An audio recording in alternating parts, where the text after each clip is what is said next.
I don't think anybody in their right senses will want their daughters to have anything to do with any of your sons. I doubt it. Because prosperity will always be there. People don't forget. Internet never forgets. Pé àwọn èèyàn máa lajú kalẹ̀, á lè sọ o, àwọn obìnrin míì wà tẹ́ pé ẹ̀wọ̀n bá ṣe ń bímọ ọ̀tọ̀ọ̀tọ̀ ni. Àwọn míì like láti fọmọ wọn ṣe kọ́ fi ṣe sàdákà àbí kí wọ́n fi ṣe promo. Àwọn yẹn lè wà. But a family, a reputable family, tí wọ́n lórúkọ, tí wọ́n léyàn, tí wọ́n lẹ́sẹ̀, they will not want to have anything to do with your family. And that's the truth. That is just the truth. And that's why I'm happy to sọ pé Toffee sọ pé Ọmọ́wùmí, if it's possible, tó bá ṣe DNA or whatever, change your son name to Mohbad's name. Ilerioluwa. You can call him Liam Ilerioluwa. You can call him Liam Promise. Because as far as that name is concerned, aloba, that name is tainted. Ó ti bàjẹ́. Even Joseph jẹ́ ẹ̀sìn. Ṣọ́ra wọn lórí burúkú tó ń tẹ̀lé ẹ̀, wọn ò lè fún ẹ lọ́mọ wọn fẹ́. Ìyẹn tún kọ́. It's just the truth. Bá a sọ ní kú síbẹ̀. Àwọn tó ń tẹ̀lé ẹ, àwọn rálì àtàǹkò, wọn ò lè fún ẹ lọ́mọdọ̀ wọn gan fẹ́. It's just the way it is. Ó tọ̀rọ̀ ni. But ní fún etí ìjàlẹ̀ máa fi gbọ́. Ṣé Eris Victoria, àwọn ọmọ Imbesai tó bí yẹn, ṣé o lè fún wọn ní o lè fún wọn lọ́mọ Josi láti fẹ́? Àbí ṣé o lè fún Josi kó fẹ́ ọmọ ẹ̀? No. And that's why tẹ́ bá pàdé wọn lórí TikTok àbí pàdé wọn lórí Facebook. I'm also, may God give you a wife like it. I will say amen. Tí bá sọ pé God give you father-in-law like Josi, ó máa bẹ̀rẹ̀ sí ń bẹ ìjà. Sọ amen ṣe wá dìjà báyìí. Ẹ gbàdúrà fún irú bàbá ọkọ bẹ́ẹ̀ yẹn fún àwọn ọmọbìnrin yín. Tẹ́ bá dẹ̀ lábúrò obìnrin náà, irú bàbá ọkọ bẹ́ẹ̀ yẹn, ẹ gbàdúrà fún àwọn àbúrò yín obìnrin. It's simple prayer. Ẹ máa rí wọn máa bẹ̀rẹ̀ sí ń jáporó, wọn máa bẹ̀rẹ̀ sí ń bá yín jà. Say amen to it. You want sọ pé ó fẹ́ kọ́ borúkọ ẹ̀ jẹ́. Orúkọ wo ló ní? And you are saying pé àwọn Punch parọ́ mọ́ ẹ. Irọ́ wo ni Punch parọ́ mọ́ ẹ? We have recording of where you said that recording was lengthy. You spoke at length what your son went through. Ọjọ́ kan tí wọ́n wá sí onípé ohun àánú ilé ẹ̀, àwọn èèyàn kan sá wá bẹ dáàdì wọ́n ti na ọmọ yín o. Onígbà tóun dẹ̀ débẹ̀ òun bá ẹ̀jẹ̀ ní gbogbo àyè. Wọ́n ní pé kí ló ń ṣe ẹ́ báyìí? Tó sọ pé àwọn boys lẹ́ra yín. Ìgbà tó so many instances, you said so many instances bí tí Naira tó ti ń búlẹ̀ ọmọ ẹ̀. Ṣé ìgbà tó ní pé wọ́n rájá sí Mohbad ní ìgbà tó lọ sílé Naira? So what are you talking about? So irọ́ wo gangan ni Punch parọ́ mọ́ ẹ? I don't understand. Ṣé o sọ àbò sọ? O wá ń beat around the bush. Ọ̀tọ̀ nìkan ta order, ọ̀tọ̀ nìkan to serve. Why didn't you address what Punch said about the bullying? Oh, sọ pé Naira Marley ò bully ẹ. Oh, sọ pé ó bully ẹ because you are trying to be smart. You are trying to avoid that question because you should have addressed what Punch said. Punch never said Naira Marley tied your son. Oh, once Punch was saying what you said about Naira subjecting your son to bullying. So why didn't you address that? Oh, she sọ pé mo ṣe jí láàárọ̀ yìí, àwọn Punch sọ pé Naira ó fi àjọmọ mi o, kíní kan o, but kò rí bẹ́ẹ̀ o, Naira ò fi àjẹ, then I will know you are serious. You are not beating around the bush. You are not beating around the bush, going around corners. You are a madman, Joseph Aloba. Wèrè ni ẹ́, wèrè pọ́nbélé ni ẹ́. And I spit on you, to be honest. Ẹ̀yin obìnrin tẹ́ ẹ ti marry, ẹ mú fọlọ́run bẹ̀yìn. When you are choosing man, ẹ má kàn choose man because you love him. Choose a good father for your children. It's very important because you hold your children that much. Choose a good father, an empathetic man. Because I can't say it's poverty. We have people who are poor, but they have dignity. Being poor doesn't give you a go-ahead to be vindictive, to be greedy, or to be as useless as Joseph Aloba. No. Àwọn mi owó ni wọn ò ní kó parúkọ wọn dà. Orúkọ Joseph Aloba ti di yamayama. So bó ṣe sọ pé òun fẹ́ kọ́ bá òun lórúkọ jẹ́, orúkọ orí mi dẹ̀ ń gbóná, orí mi dẹ̀ ó dẹ̀ ń lago ṣàwé. Orúkọ wo ló ní Joseph Aloba? Who give you better name? You get name? You are just a poor man. You are a thief. You are a greedy man. Yahoo ni ẹ wọ́n dáwó sí ẹ lọ́wọ́ ó ná jẹ, ó fi kọ́lé, ó fi ralẹ̀. ó gba owó lórí ọmọ ẹ, ó fi náwó, ó fi gbé two sums. So kí orúkọ wo ló sọ pé ó ní gan-an? Excuse me. Orúkọ wo ló ní? Joseph Aloba enter house. Òórùn. Because kò lọ́rọ̀ tó fẹ́ sọ mọ́, gbogbo tó wá ń sọ yẹn sìn, ó kò wá ń ṣe repetition ni. Kinní kan, mo gba kitchen wọlé. Who has you? Mo gba kitchen wọlé, mo ṣe gba kitchen wọlé, kinní kan, ẹ̀jẹ̀ soaking blood. Who has you? You don't talk this one tire. O ti sọ. You are just sounding like a broken record. TikTok ló máa gba justice fún ẹ. At most, àwọn òde tó bá gbọ́n ẹ̀ sìn, wọ́n máa lọ kọ́ sí comment section. Wùnmí àṣànà, Wùnmí àpàyàn. Na there you go end. Ẹ máa sọ tó bá yá ẹ tún move on. So for how long ló fẹ́ máa ṣe this back and forth? This ó rí pé ó ní energy gan mọ́, tẹ́lẹ̀ wàá ti máa ṣe oríṣiríṣi bó ṣe máa ṣọwọ́ báyìí. Tí ẹ wá ní Joseph Aloba walking stick tó máa ń lò yẹn nǹkan. Ó tiẹ̀ lo garment yẹn mọ́, tẹ́lẹ̀ garment ló máa ń wọ̀. Ní Sunday, ó ṣó lọ ṣọ́ọ̀ṣì ni. Ó wọ garment yẹn, handkerchief tó máa ń mú dání, ó máa handkerchief dání mọ́. Ìyá kò easy. Kíyàn máa put up appearances all the time can be very exhausting. Bó ṣe máa ń wọ white garment yẹn, tó máa handkerchief dání, tó máa mú walking stick dání, tó máa kọrin, tó ní máa dún lẹ́yìn ẹ̀. Ìyá wàhálà. Ó wá sọ kinní kan, do this, mo gba kinní wọlé, wọ́n bam. And you think people who are in their right senses, like the people you went to go and meet in Abuja. Ẹ̀mí wèrè ti fẹ́ bọ́. Ìbò explain tayà wàá rojọ́ kú ni sẹ́. Orí ẹjọ́ yìí sẹ́, wàá rojọ́. Wọ́n á máa gbé máìkì sí ẹlẹ́nu lójoojúmọ́. Ó máa rojọ́ kú ni. Ègún tí Mohbad fi ẹrẹ́ ni. You go explain tayà Ọlọ́run. Because okay, see, wọ́n sọ pé bam. And people who are in Abuja that you said you go and meet, and you think they will take you serious? If the judge, the justice Shotobiensi, to come across if to think something want to bam, or the pathologists that did the autopsy result, to bam, do you think they will take you serious? Then why every father-in-law was sílẹ̀? Every father-in-law was lẹ́nà. Kí ló dé gan-an? Wọ́n lógo ni jòsí lógo ni.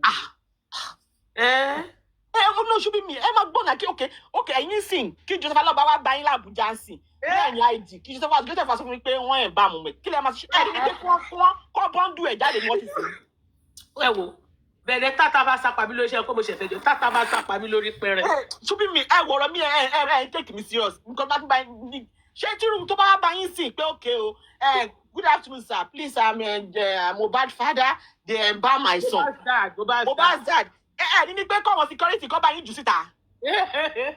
Kọ́ bá yín kọ́ rú ẹ̀ bí kí wọ́n jù sí bí àwọn kọ́ jù sí támákì kọ́ wá bí kọ́ fling ẹ̀ sí.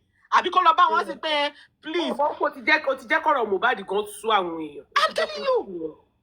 So now, so them now, you are taking them as a fool. But you don't like that question máa wò yẹn pé ṣé ọdẹ ló pè wá ni. Ẹ̀bà ni o, ẹ̀bà, happy Sunday. Readers ẹ̀bà ni o. Láti president láwọn oúnjẹ yan lẹ́ẹ̀kọ́, mi náà bá wò pé jẹ́ lọ́rọ̀ ẹ̀bà jàre ẹ̀bà ni mo jẹ́ ẹ̀bà tọ́. Okay, should be me. Apart from ọ̀rọ̀ pé kiri kan, kó wá lọ síbẹ̀ sí, kó wá ní pé please, I want to know who did the nurse come to treat. Ṣé ẹni ní pé kí wọ́n lọ tì mọ́ gadroom, kí Joseph kó má rí òun, kó má rí òun. Tí wọ́n bá ṣe gbé ọ̀rọ̀ Mohbad ọ̀rọ̀ kí ni ìṣe tó yẹ pé ẹ bá gbé dé police station báyìí you should be first class ní tọ́mà Josie ti bàjẹ́ ó ti rọ́bì ti ẹjọ́ yẹn. Ọjọ́ sábẹ̀ yọ ẹyin ní nọ́ọ̀sì wá bẹ̀rẹ̀ 99.9 hour wá ń bèrè pé ta ni nọ́ọ̀sì wá treat àbí wèrè ni ẹni. Imagine ṣúbí mi ẹ̀dẹ̀ gbà mí. Pèrè ní ẹjọ́ sí nǹkan tó tún ní kó wá sọ nìyẹn. Ìwọ ni last card wọn. Oh, béèrè lọ́wọ́ nọ́ọ̀sì o gbà tó wá because the nurse came there. The nurse was at the inquest, and when the nurse came, you were there as well. Ogo ẹ̀kọ́ ló wà ní court. Oh, for Juba the nurse wa. Oh, they did it. You had a son working on your behalf. So you could not ask the nurse. Àwọn tàwa ló tún wá ń béèrè. And ó ti mad. Ẹlẹ́ mi ò blame wọn. Àwọn Nigeria police lọ yìí fún Josie láyé jẹ. Ẹ̀yin èèyàn ẹ sọ pé Joseph ò tí là gọ́nà báyìí. Ẹ sọ pé Joseph ò tí ní mental problem. Ṣé ẹ rò bẹ́ẹ̀ ṣá? Ẹ jọ̀ọ́ o, Joseph Kẹ́mi sọ pé o gba owó pé o lọ ọfún ẹ lówó pé kó lọ ṣe autopsy ní Germany o kówó jẹ pé kinní kan ó ti dọ́dọ̀ ẹ náà o. Torí Kẹ́mi go reach everybody. Kẹ́mi Olúlọ́yọ̀ máa reach everybody. Ṣé mo kó ti rò bóyá òun máa rówó gbà lọ́wọ́ Josie nígbà tí òrówó gbóyà dojú kọ.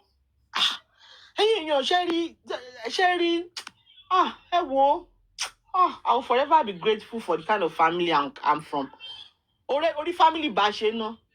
Orí family bá ṣe. Kò tó bá jẹ́ family mi ní Joseph Aloba, ó tẹ̀ ní rẹ́nu sọ̀rọ̀. To be honest, torí bó ṣe ń kúrò nílé ẹjọ́ kan ló máa bọ́ sí mi.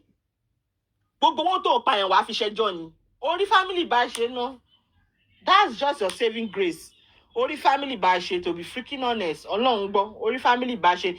Torí kò ṣe gbogbo family ló máa quiet bí ẹ̀. Bí àwọn ọ̀dẹ̀ ti rí pé bí o ní problem, bí o ní mental problem. Maybe àwọn family ẹ̀ mọ̀. Bí àwọn arátàlá àmọ́, maybe it's a secret pé o ní family problem. O ní mental problem wọ́n fi dá sí ẹ lára. Joseph Aloba, Ọlọ́run tẹ̀ ṣe o sọ pé September 9 tó wù ní DNA.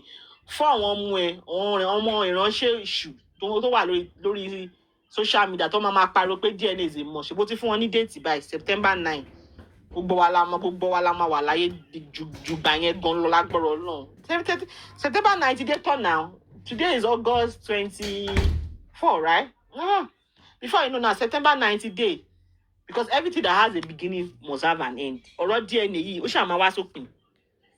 Ọ̀rọ̀ DNA bá dẹ̀ ti settle, àtúmárì tó tún máa fọwọ́ mú. And before I go, torí màá bọ́lẹ̀ ẹ̀sìn. Ẹ jọ̀ọ́. Tẹ́ bá sọ pé torí mo rán àwọn wèrè kan tó ń sunkún, ó send owó sí mọ̀dá yín lọ ẹ̀, and so. Èèyàn sọ pé bóun ṣe fẹ́ ṣe nǹkan tòun nìyẹn. Báwo ló ṣe kàn yín? Alára ọ̀rọ̀ òun, èyí sọ pé ẹ kú whatever. I don't understand.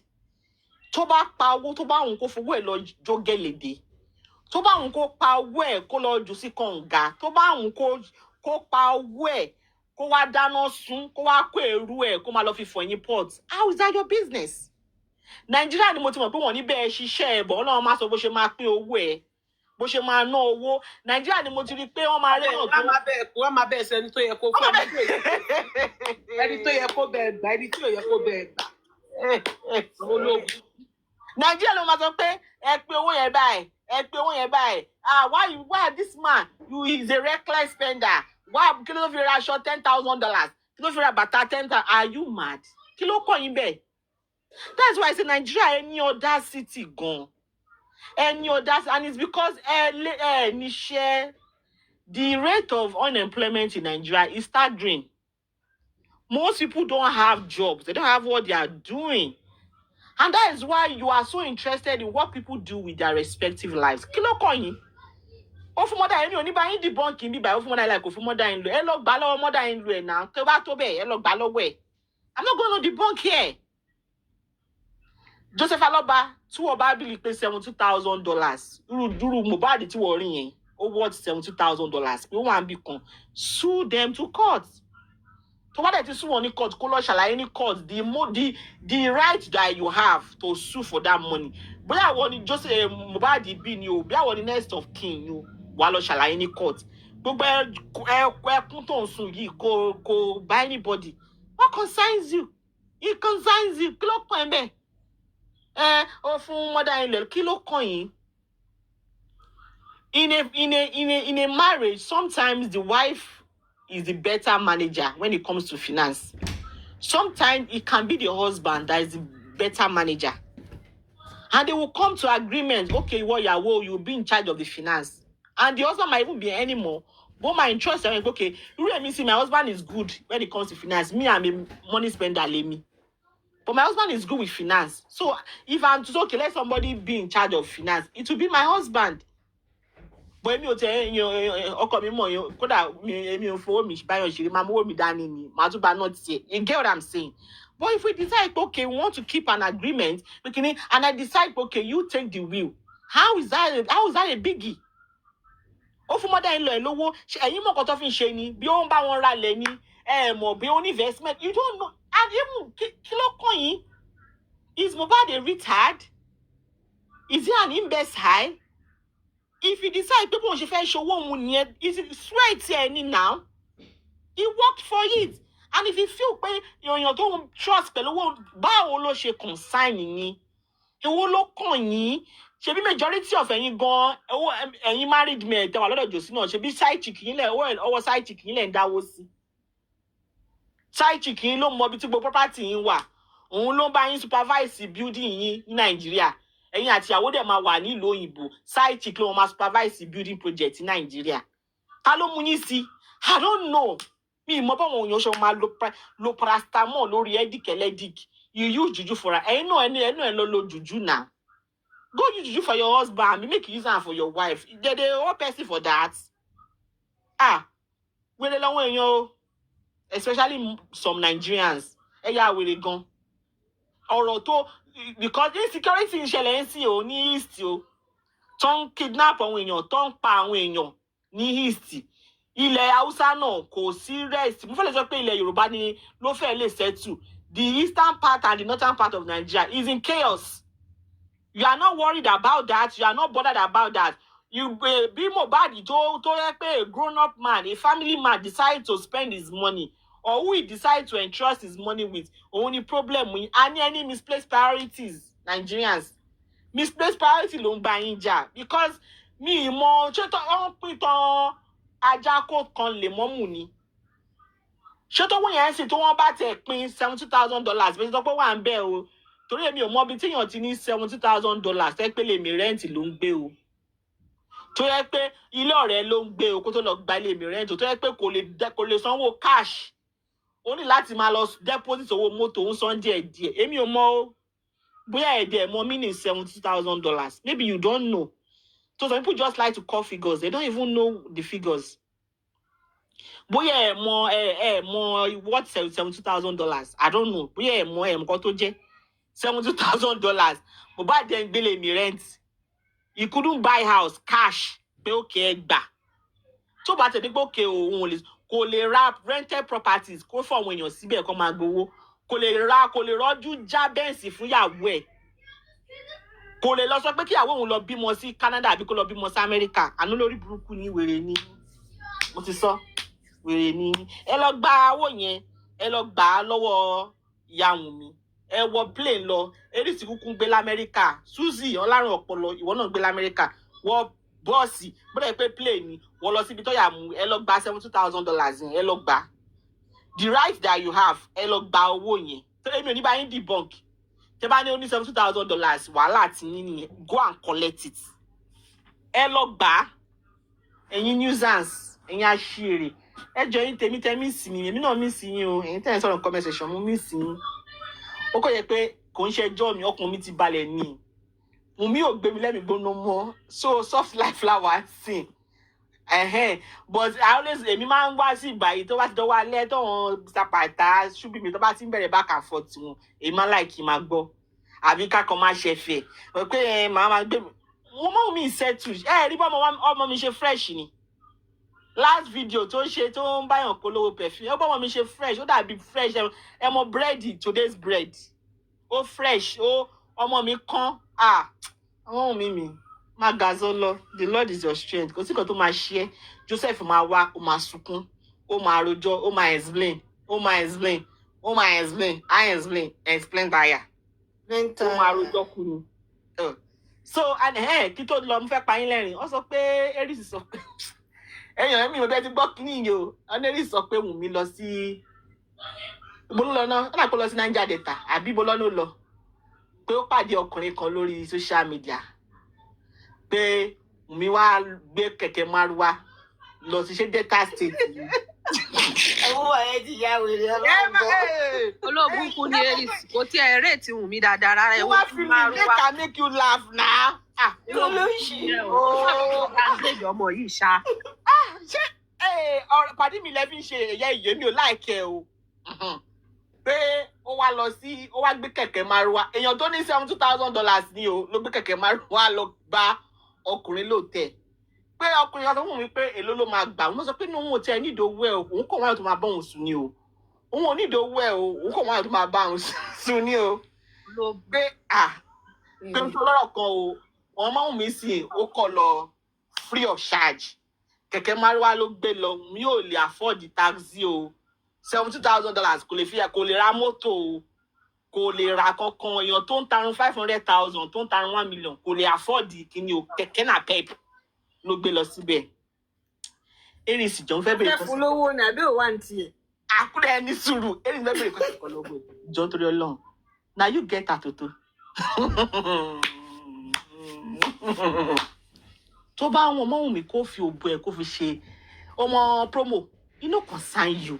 Ìwọ tẹ lójú ara mo understand pain yẹn nǹkan tó ń kẹ́ lára yẹn ìyá kí ló kún ẹ Victoria kí ló kún ẹ ṣe bí wọ́n sọ pé kò sí ọkùnrin kankan tó lè wojú ọmọ mi ni kò sí ọkùnrin kan tó lè toast ẹ sọmọ mi sì ní toaster dúpẹ́ fọ́lọ́run ìwọ talent tó tẹ bẹ talent ọkùnrin wo ló ti gbé ọmọ ẹ lọ fún prom ṣe bẹ́ẹ̀ yàrá Amẹ́ríkà ní prom Victoria jọ torí Ọlọ́run wá dìbọn kìíní àwọn abirùn tó bí bẹ́sàì tó bí ọjọ́ wo lọ tí ọkùnrin ti gbé wọn lọ fún prom rí ìwọ tó jẹ́ ìyá wọn gan ọjọ́ wo ni wọ́n ti ṣe aṣọ ẹ̀ sókè kọ́bù ẹ̀ tó wà ní gbogbo tó bá wo bí abẹ́ẹ̀bẹ̀ yẹn sìn ejò là ń gbé bẹ́ẹ̀ spider ń gbé bẹ́ẹ̀ kíní ń gbé bẹ́ẹ̀ oríṣiríṣi ló ń gbé bẹ́ẹ̀ èkó ló ń gbé bẹ́ẹ̀ ó ti gírun so mo understand the pain yẹn ó máa kẹ́ ẹ lára èmi ò ní wá bẹ́ẹ̀ dìbọn ké ọmọ mi ó ṣòpẹ́ ọmọ mi ṣì wà in vogue nìyẹn pé ọkùnrin tó wá láti odidi ìlú òyìnbó ó tún rẹ́dí láti ná dọ́làsì fún èrè ọmọ tó ṣan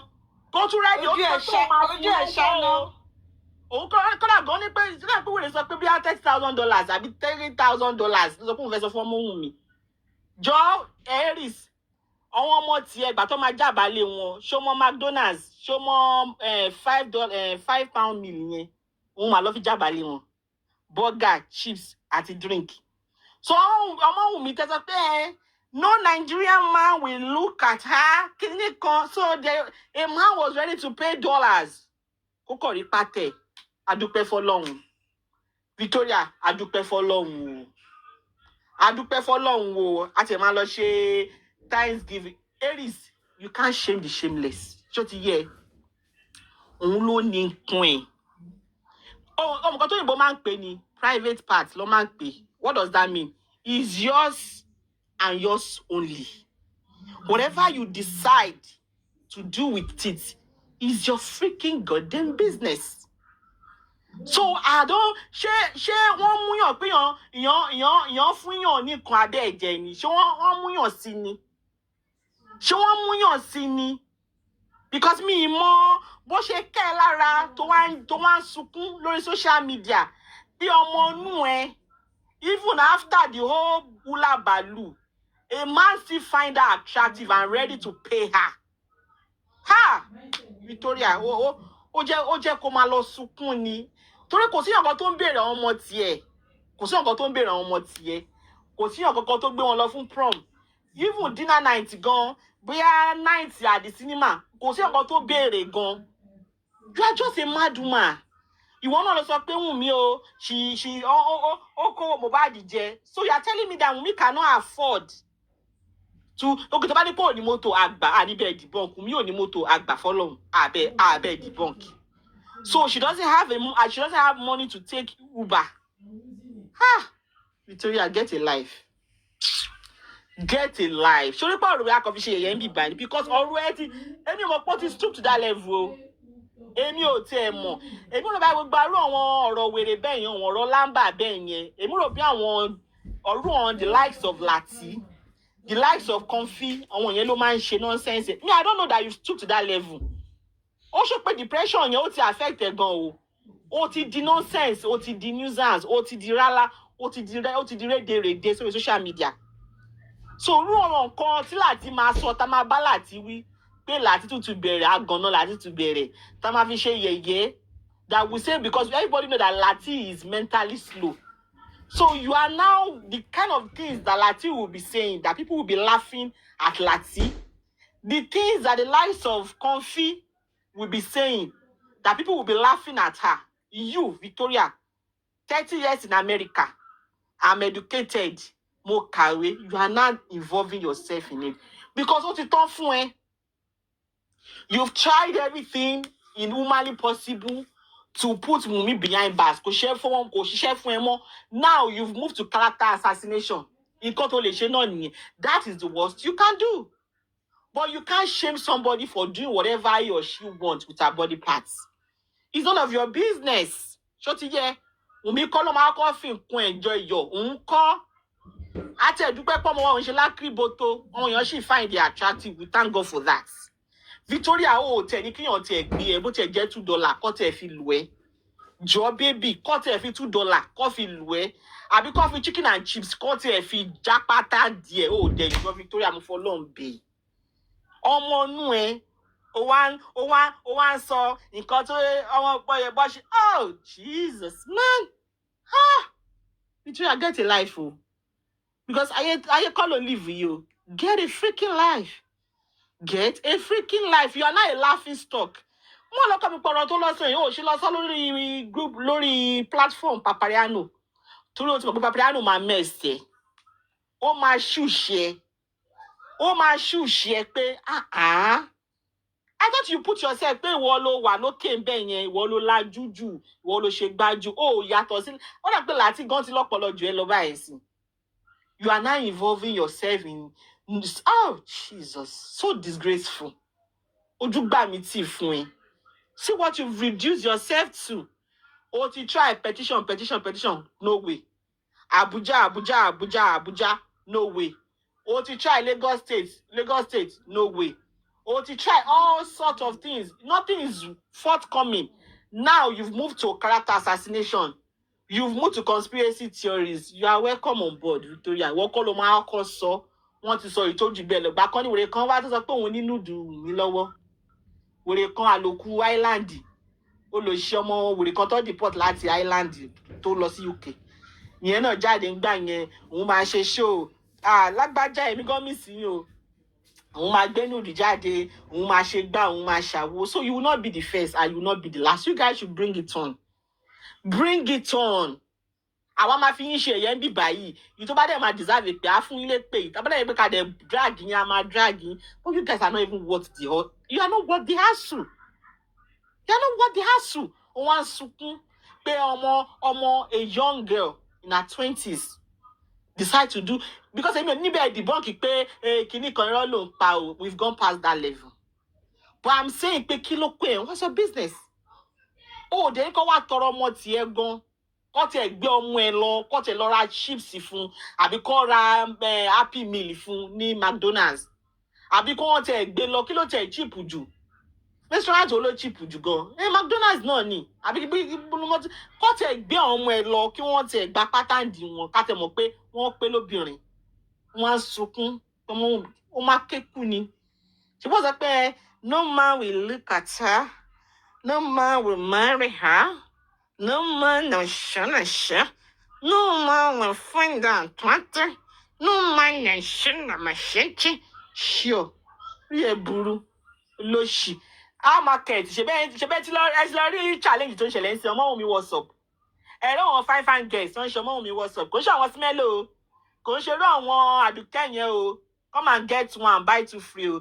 Kò ń ṣe àwọn àdùkẹ́ o. Oníklánà o. Àwọn lóbò klánà o. Kò ń ṣe àwọn onílé àlàpà o. Kò ń ṣe irú àwọn wèrè àdùkẹ́ irú àwọn wèrè ràlẹ̀ràlẹ̀ yẹn o. Àwọn correct babes, àwọn fine babes wọ́n ṣe ọmọ mi WhatsApp. Ṣé rí pé you don't have power to dictate the trajectory of somebody's life. You don't have the power to change somebody's name to láti pààyàn lórúkọ rẹ because ìwọ kọ́ ló dá. This time is Omomi's trying period. And once in a man's life, you will go through your trying period. But if God can spare your life, you will overcome it and it will be a thing of the past. Tomowumi lo de. So, and she will triumph. It will be a thing of the past. So you guys, go to hotel if you share. Mom see man talking about waiting no key, waiting no as if you never die, that place where you go reach there. If you told alone destiny, provided you are still alive, you will get there. So you guys should continue. Emma sukun sabo, Emma yira. You can't do shit to her. The highest character assassination. And they share for the past cleansing. And Omomi keep having supporters. People still keep on standing up for her. Her business keeps striving. Everyone celebrity to run Omomi.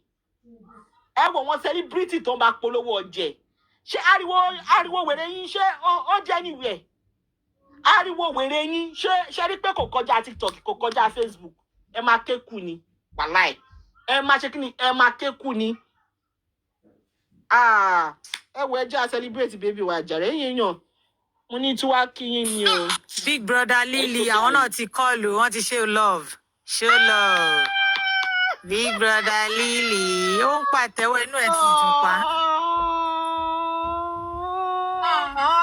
Ṣé Priscilla ṣe rẹ́rìn-ín? Inú ẹ̀ ti dùn. Lily ti tó.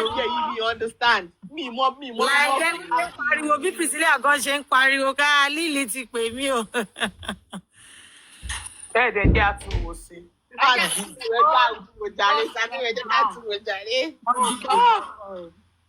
wá screenshot o. Ẹ̀yin team Josie ẹ wá screenshot. Ká bá fi pa Sunday Garo jàre. Oh, baby. Oh, Lily. Ilé àdó ti bébì ọmọ tèmi, ó túra tún rójú bébì ń tiwa, kí ló ṣe yín? See your baby, Priscilla bó ṣe rẹ́rìn-ín. Yeah, see your baby.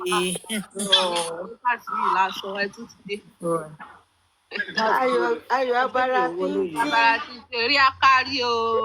Rí akárí o, gbogbo ẹ̀yin tẹ̀ ń wojú Ọlọ́run. A kó ewu ọmọ. Afọmọ tuntun ṣe àfìgbàdúrà fún yín o. Wọ́n ní Abisọ́ọ̀ṣì wọ́n ti gbé yìí. Lórúkọ Mi Jésù. ò mọ̀, kíní yẹn blọ́ọ̀kì mi ojú mi.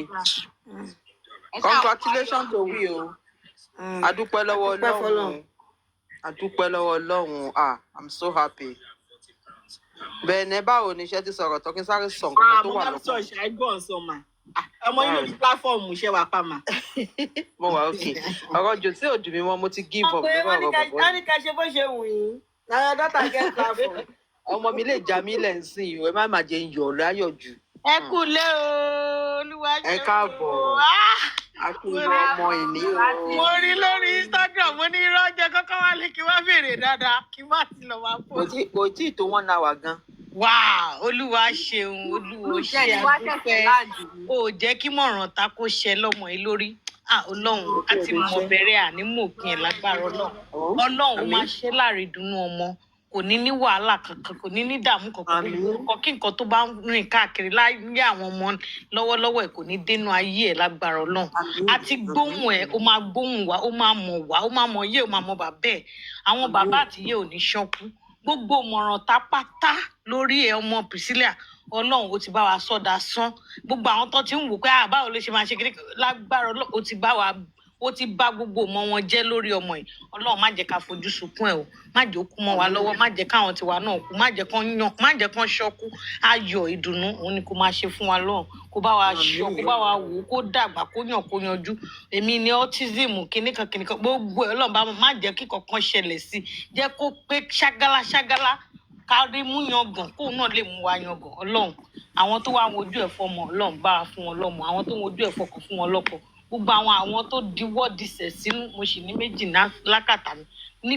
Bí Ọlọ́run dẹ̀ ṣe wà láàárọ̀ ẹ̀, mo sì gbàdúrà fún mi ìdẹ̀wà mọ̀ kó bímọ. Ìwọ ti kú, ẹyọ kan ti kú òǹbẹ̀.